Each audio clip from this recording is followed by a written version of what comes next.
வணக்கம். 2026 தமிழ் புத்தாண்டு வாழ்த்துக்கள். உங்களுக்கும் வாழ்த்துக்கள். பராபவ வருடம் எல்லோருக்கும் நல்லபடியா அமையட்டும். ஜோதிடம் பத்தி உங்களுக்கு என்ன தெரியும்? இது ஒரு பழங்கால அறிவியல்னு சொல்றாங்களே, அது உண்மையா?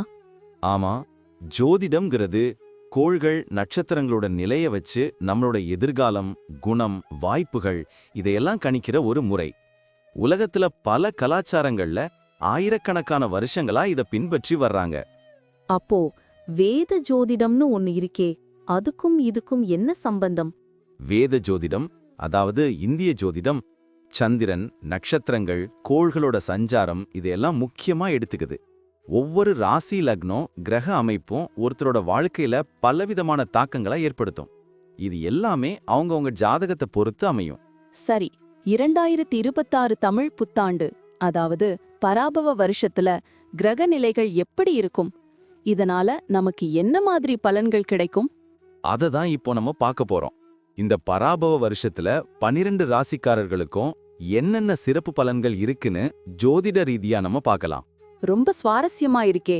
இத தெரிஞ்சுக்கிறதுக்கு முன்னாடி நம்ம சேனலை சப்ஸ்கிரைப் பண்ணாதவங்க உடனே சப்ஸ்கிரைப் பண்ணிடுங்க. ஆமா, பெல் பட்டனையும் கிளிக் பண்ணி வச்சுக்கோங்க. அப்பதான் நம்ம போடுற வீடியோஸ் உங்களுக்கு உடனுக்குடன் நோட்டிபிகேஷனா வரும். சரி, வாங்க வீடியோக்குள்ள போலாம்.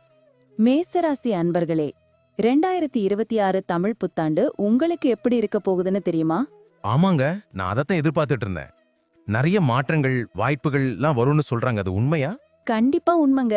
இந்த வருஷம் சனி பகவான் உங்க ராசிக்கு 12ஆம் வீட்ல இருக்கிறதால சில நேரங்கள்ல கொஞ்சம் அலைச்சல், செலவுகள்லாம் அதிகமாகலாம்.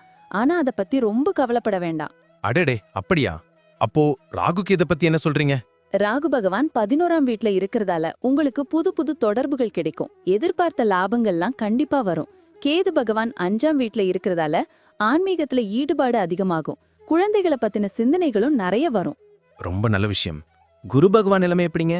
குரு பகவான் ஜூன் மாசம் வரைக்கும் 4ஆம் வீட்ல சஞ்சரிப்பார். இது உங்க குடும்பத்துல மகிழ்ச்சியை கொண்டு வரும். புது சொத்து வாங்குறதுக்கு கூட வாய்ப்புகள் இருக்கு. ஜூன் மாசத்துக்கு அப்புறம் குரு 5ஆம் வீட்டுக்கு மாறிடுவார். அப்போ குழந்தைகளுக்கும் பூர்வீக சொத்து சம்பந்தமான விஷயங்களுக்கும் ரொம்ப நல்லதா இருக்கும். குடும்ப வாழ்க்கை எப்படி இருக்கும்னு கொஞ்சம் சொல்லுங்க. குடும்ப வாழ்க்கையை பொறுத்த வரைக்கும் இந்த வருஷம் கலவையான பலன்கள் கிடைக்கும். சனியின் சஞ்சாரனால சில நேரங்கள்ல தேவையில்லாத வாக்குவாதங்கள் வரலாம். அதனால பேசும்போது கொஞ்சம் யோசிச்சு பேசுறது நல்லது. ஓ, அப்படியா? கவனமா இருக்கணும். ஆமா, ஆனா ஜூன் மாசம் வரைக்கும் குரு 4ஆம் வீட்ல இருக்கிறதால குடும்பத்துல மகிழ்ச்சி, நல்ல நிகழ்வுகள்லாம் நடக்கும். புது வீடு வாங்கவோ இருக்கிற வீட்டை புதுப்பிக்கவோ நினைச்சா அதெல்லாம் இந்த வருஷம் நிறைவேறும். ஜூன் மாசத்துக்கு அப்புறம் குரு 5ஆம் வீட்டுக்கு வர்றதால பிள்ளைகளுக்கு கல்யாணம் இல்லனா அவங்கள பத்தின நல்ல செய்திகள் வந்து சேரும். பெரியவங்க சொல்ற பேச்ச கேக்குறது ரொம்ப நல்லதுங்க. உறவினர்கள் பத்தி என்ன சொல்றீங்க? ஏதாவது பிரச்சனை வருமா? சின்ன சின்ன மனஸ்தாபங்கள் வரலாம், ஆனா அதை பெருசுபடுத்தாம விட்டுடணும். கணவன் மனைவிக்குள்ள அந்யோன்யம் ரொம்ப அதிகமாகும். தொழில் வியாபாரம் பத்தி சொல்லுங்க, எனக்கு ரொம்ப ஆர்வமா இருக்கு. மேசராசிக்காரர்களுக்கு இந்த வருஷம் புது வாய்ப்புகள் நிறைய வரும். ராகு 11ஆம் வீட்ல இருக்கிறதால வியாபாரத்துல புது கூட்டணிகள், முதலீடுகள்லாம் வரும். வெளிநாட்டுக்காரங்களோட தொடர்பு ரொம்ப லாபகரமா இருக்கும். புது திட்டங்களை இப்போ செயல்படுத்துறதுக்கு சரியான நேரம். அப்போ சனியின் சஞ்சாரம் தொழில்ல எந்த பிரச்சனையும் உண்டாக்காதா? 12ஆம் வீட்ல சனி இருக்கிறதால சில மறைமுக செலவுகள் வரலாம். சட்ட சம்பந்தமான விஷயங்கள்ல கொஞ்சம் கவனமா இருக்கணும். ஆனா ஜூன் மாசம் வரைக்கும் குரு 4ஆம் வீட்ல இருக்கிறதால புது ஒப்பந்தங்கள் மூலமா நல்ல லாபம் சம்பாதிக்கலாம். ஜூன் மாசத்துக்கு அப்புறம் குரு 5ஆம் வீட்டுக்கு வரதுனால வியாபாரத்துல புதுமைகளை புகுத்தலாம். கூட்டாளிகளோட உறவு எப்படி இருக்கும்? கூட்டாளிகளோட வெறிப்படியா பேசுறது தவறான புரிதல்களை தவிர்க்க உதவும். போட்டியாளர்களை சமாளிக்க கொஞ்சம் கூடுதல் முயற்சி தேவைப்படும். வேலை வாய்ப்புல இருக்கிறவங்களுக்கு இந்த வருஷம் நல்ல முன்னேற்றம் இருக்கும். அடடா, சூப்பர். பதவி உயர்வு, ஊதிய உயர்வு எல்லாம் கிடைக்குமா? கண்டிப்பா எதிர்பார்க்கலாம். 11ஆம் வீட்ல ராகு இருக்கிறதால உங்க திறமைகளை வெளிப்படுத்த நிறைய வாய்ப்புகள் வரும். புது வேலை தேடுறவங்களுக்கு வெளிநாட்டு கம்பெனிகள்ல இருந்து கூட வாய்ப்புகள் வரலாம். சனி 12ஆம் வீட்ல இருக்கிறது வேலையில ஏதாவது பாதிப்பை உண்டாக்குமா? பணியிடத்துல சில பொறுப்புகள் அதிகமாகலாம். சக ஊழியர்களோட நல்லுறவை பேணுவது ரொம்ப முக்கியம். ஜூன் மாசம் வரைக்கும் குரு 4ஆம் வீட்ல இருக்கிறதால வேலையில அமைதியான சூழல் இருக்கும். ஜூன் மாசத்துக்கு அப்புறம் குரு 5ஆம் வீட்டுக்கு வர்றது உங்க படைப்பு திறனை வெளிப்படுத்த உதவும். புது திட்டங்களுக்கு நீங்க தலைமை ஏற்கும் வாய்ப்புகள் கூட கிடைக்கலாம். சவால்கள் வந்தா என்ன பண்றது? சில சவால்கள் வந்தாலும் அதை நீங்க திறமையா சமாளிச்சு வெற்றி பெறுவீங்க. நிதி நிலைமை எப்படி இருக்கும்? பண வருமானம் சீரா இருக்குமா? ஆமாங்க, இந்த வருஷம் உங்களுக்கு சீரான வருமானம் இருக்கும். 11ஆம் வீட்ல ராகு இருக்கிறதால எதிர்பாராத பணவரவு வரும். பல வழிகள்ல இருந்து வருமானம் வர வாய்ப்பு இருக்கு. முதலீடுகள் மூலமா நல்ல லாபம் பார்க்கலாம். செலவுகள் பத்தி என்ன சொல்றீங்க? 12ஆம் வீட்ல சனி இருக்கிறதால செலவுகள் அதிகமாக வாய்ப்பு இருக்கு. தேவையற்ற செலவுகளை கட்டுப்படுத்துறது ரொம்ப முக்கியம். சேமிப்புல கவனம் செலுத்துங்க. ஜூன் மாசம் வரைக்கும் குரு 4ஆம் வீட்ல இருக்கிறதால புது சொத்துக்கள் வாங்க வாய்ப்பு இருக்கு. வங்கி கடன்கள் கிடைப்பதுல சாதகமான சூழல் இருக்கும். பங்குச்சந்தை முதலீடு பண்றவங்களுக்கு எப்படி இருக்கும்? ஜூன் மாசத்துக்கு அப்புறம் குரு 5ஆம் வீட்டுக்கு வர்றதுனால பங்குச்சந்தை முதலீடுகள்ல நல்ல லாபம் பார்க்கலாம். சரியான திட்டமிடலோட செயல்பட்ட நிதி சிக்கல்கள் இல்லாம வாழலாம். கடன் கொடுக்கறதையும் வாங்குறதையும் தவிர்க்கிறது நல்லது. ஆரோக்கியம் ரொம்ப முக்கியம். அது எப்படி இருக்கும்? மேசராசி அன்பர்கள் இந்த வருஷம் கொஞ்சம் கவனமா இருக்கணும். 12ஆம் வீட்ல சனி இருக்கிறதால உடல்ல சோர்வு, அலிச்சல்லாம் வரலாம். தூக்கமின்மை பிரச்சனைகள் கூட ஏற்பட வாய்ப்பிருக்கு. முறையான உணவு பழக்கத்தையும் உடற்பயிற்சியும் கடைபிடிக்கிறது அவசியம். சின்ன சின்ன உடல்நல குறைபாடுகளை அலட்சியம் பண்ணாதீங்க. பெரிய பிரச்சனைகள் எதுவும் வராதா? ஜூன் மாசம் வரைக்கும் குரு 4ஆம் வீட்ல இருக்கிறதால பெரிய உடல்நல பிரச்சனைகள் எதுவும் வராது. ஜூன் மாசத்துக்கு அப்புறம் குரு 5ஆம் வீட்டுக்கு வர்றது மன அமைதியையும் புத்துணர்வையும் தரும். யோகா, தியானம்லாம் மன அழுத்தத்தை குறைக்க உதவும்.